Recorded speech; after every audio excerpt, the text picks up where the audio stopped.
So, a very good morning to all of you. I cordially welcome you all for this important class on applied thermodynamics. So, in the today's class, we have to discuss about how can we improve the Rankine cycle efficiency. So, what are the various methods? So, in the previous class, we discussed about the superheating as well as the reheating. So, in the today's class, we are discussing about the regeneration. So what is the motivation here is it is very essential to know the working principle of a Rankine cycle with regeneration, and similarly we have to discuss about the binary vapor cycle importance and how can we represent the same on the PV diagram as well as on the TS diagram to calculate the performance of a thermal power plant. And the outcome I'm expecting from this lecture is you should be in a position to represent the Rankine cycle with regeneration on PV and TS diagram. And similarly, the binary vapor cycle is also on PV and TS diagram. So what is the need of going for the regenerative Rankine cycle? And what are the different types of the regenerative Rankine cycles are there? So the regenerative Rankine cycles are basically classified into two. One is known as the open type and the second one is known as the closed type. So what is the difference between the open type regenerative Rankine cycle and similarly the closed one, the regenerative Rankine cycle? So here let us discuss about the first concept, that is a regeneration with open feed water heating system. That is one of the important concept. So here, so some amount of the steam which is leaving from the turbine, which is basically extracted, that is the M1 kgs of the exhausted steam is basically taken away and it is directly sent to the open feed water heating system, and the remaining amount of the steam is basically sent to the condenser and is a condensed steam. It is the out of 1 kg, M1 kgs of the steam is taken away. It is the bleeding of the steam, that is the M1 kgs. So the remaining part is nothing but is the 1 minus M1 kgs of the steam is basically going to the pump, and then it is going to the open feed water heating system. So that is why the name is given as the open feed water heating system or direct contact heat exchanging system, direct contact heat exchange. That is here. So this M1 kgs and this M1 minus M1 kgs both are mixing with each other in the open feed water heating system. It is a direct contact type of the heat exchanger. So by which we are able to increase the temperature of the water which is going to the boiler. That is, what is the advantage of using this particular the bleeding of the steam means, that is we are able to increase the temperature of the water which is going to the boiler by taking some amount of the steam from this particular turbine. With the help of this particular the steam, we are able to heat the condensed steam which is going to the boiler. So this is the basic advantage of going for the regeneration of the open feed water heating system. So this is the way how can we represent it on the TS diagram. So now the same thing I have represented here. So out of 1 kg of the steam, M1 kg of the steam is extracted and the 1 minus M1 kgs of the steam is going to the condenser from which it is mixing in the direct contact heat exchanger. So here, how can we find out how much amount of the steam is basically taken off from the turbine? So for this particular one, we have to go for the steady flow energy equation concept. So the steady flow energy equation concept is very important one. So just you recollect the engineering thermodynamics fundamentals here. So it is the steady flow energy equation. So just you go to the previous diagram. So here the 1 minus m1 kgs of the steam. So 1 minus m1 kgs of the steam at point number 5. Now it is entering into the open water seed system. So 1 minus m1 into h5, and here it is m1 into h2. So the same thing, m1 into h2 plus 1 minus m1 into h5.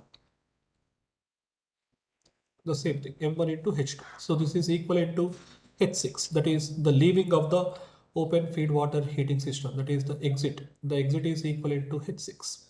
So that is the input is equivalent to output. So input is nothing but 1 minus m1 into h5 plus m1 into h2, that is equivalent to 1 kg into h6. So that is the steady flow energy equation. So from this we are able to have the m1 value is equivalent to the h6 minus h5 divided by h2 minus h5.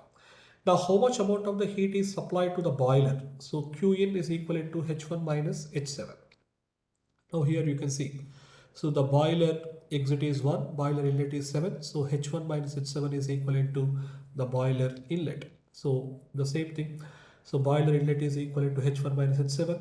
How much amount of the heat is rejected in the condenser? So this is the turbine work. The turbine work is equivalent to H1 minus H2. So just you go through this particular one. H1 minus H2 plus 1 minus M1 into H2 minus H3.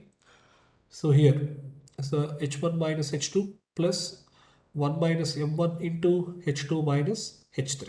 So that is H1 minus H2 plus 1 minus M1 into H2 minus H3. So it is the turbine work. And similarly, what is the pump work? So it is a 12.37. So with this, we are able to find out the regenerative efficiency. It is equivalent to the 12.39 equation. And similarly, the mean temperature of the heat addition is also given by the help of the 12.4 as well as the 12.41 equations.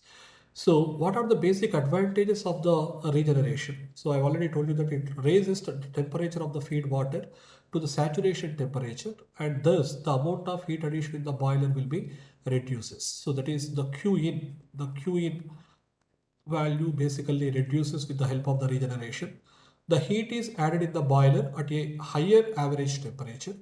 Open feed water serves as a deaerator to remove the air and other non-condensable gases from the feed water, otherwise they would cause corrosion. So these are the advantages we are able to get it by using the regeneration concept.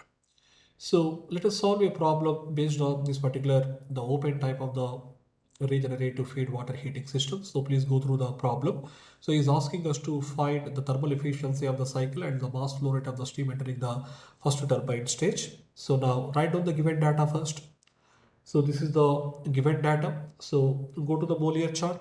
So from the Molière chart, so just you find out what are the unknown property values. So that is the point number 1, point number 2, 3, 4, 5, 6, 7. So all these particular property values we are able to estimate from the Molière diagram. So there is no need to explain once again because it is similar to the previous classes. So now find out what is the WP1 because there are the two pumps are there. So WP1 is a VF into P1 minus P6 and H7. So now it is a second pump work WP2. So by using the respective formulas, find out the turbine work 1 efficiency, turbine 2 efficiency, and find out what is the value of the mass of the steam which is taken from the turbine, that is equivalent to M1, and find out the work done by the first turbine, work done by the second turbine, and the total turbine work and the total pump work.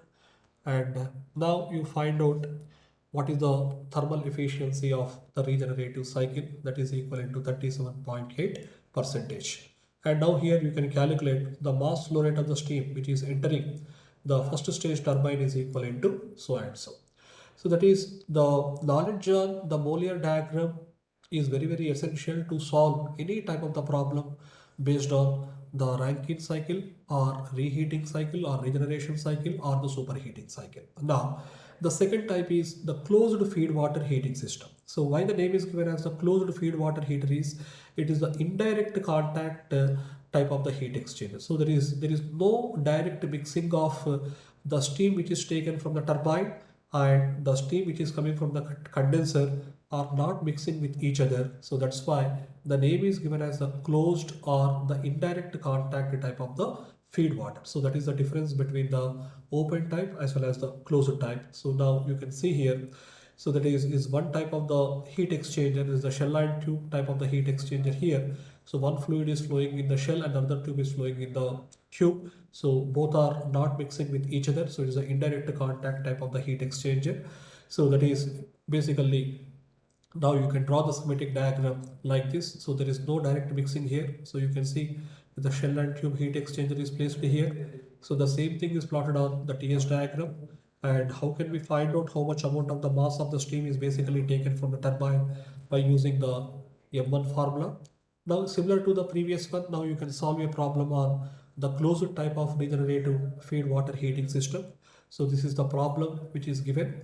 So he's also asking us to find out the mass of the steam used for the feed water heating, and the second one is the thermal efficiency of the cycle. So write down the given data and plot the schematic diagram.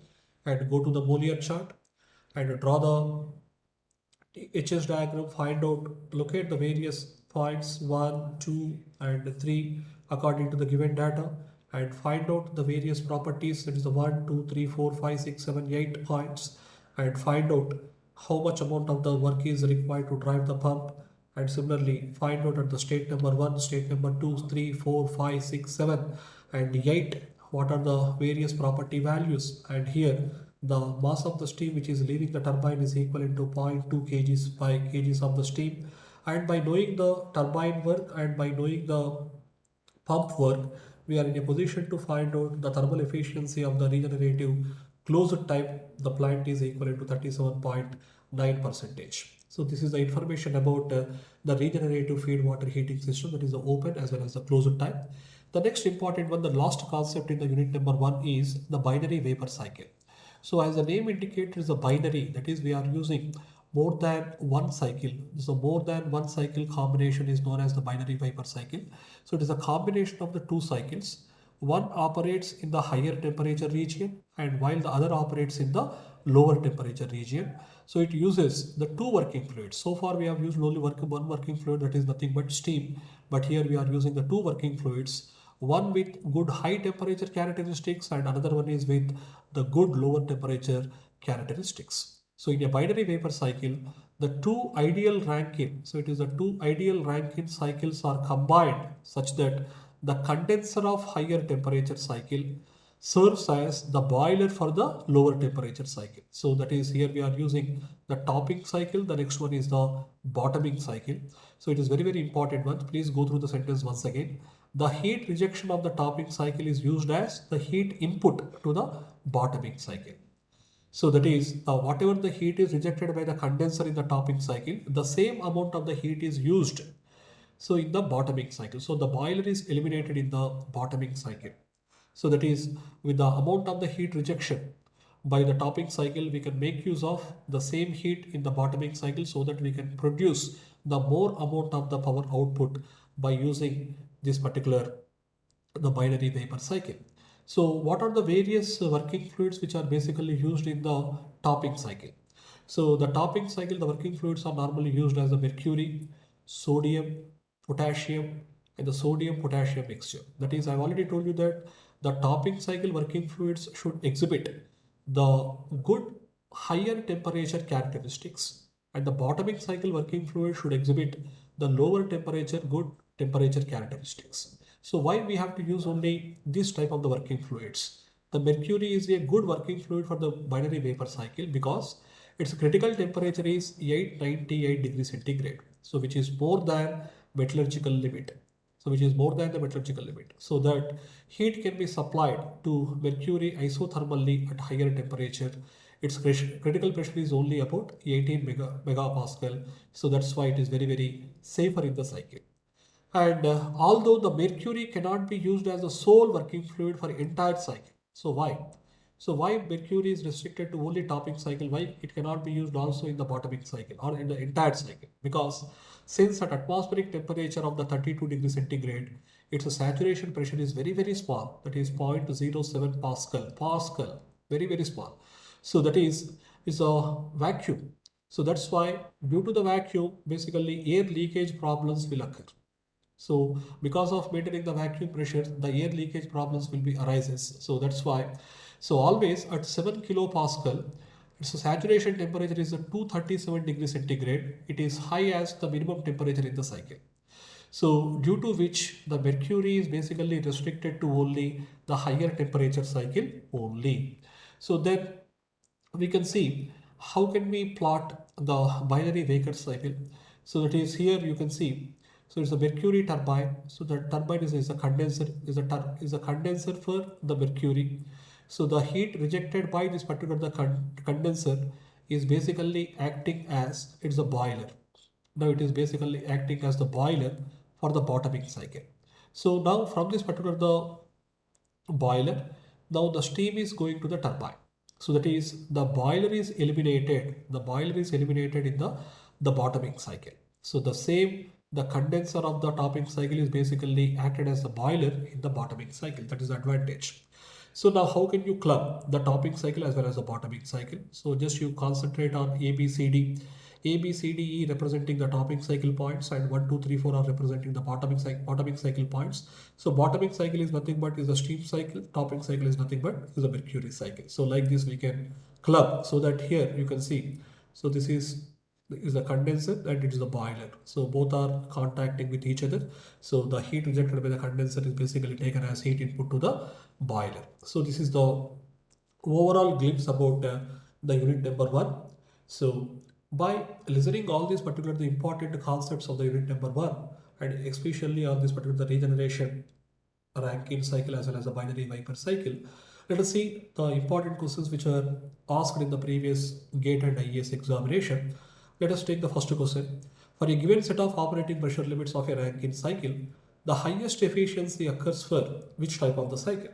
Saturated, reheat, superheated, or regenerative cycle? So the answer is D, that is the regenerative cycle. So I have given you the explanation also. Efficiency of ideal regenerative cycle is exactly equal to that of the corresponding Carnot cycle, hence it is the maximum. So for a given operating temperature conditions, you know that the Carnot cycle will give you the maximum possible efficiency. So it is exactly equal to the Carnot cycle efficiency. The second question is, in a Rankine cycle,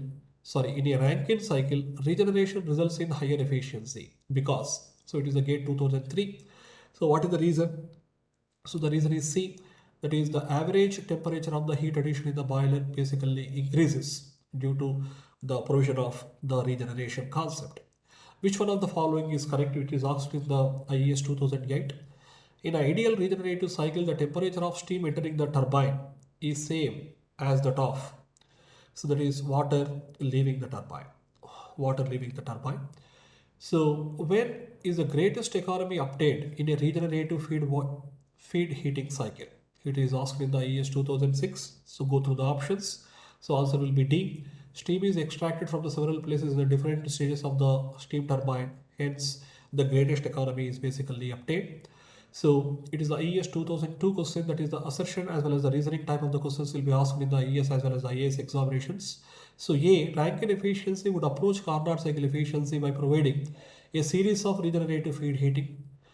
Reason, with regenerative feed heating, expansion through the turbine approaches an isentropic process. So go through the options A, B, C, D.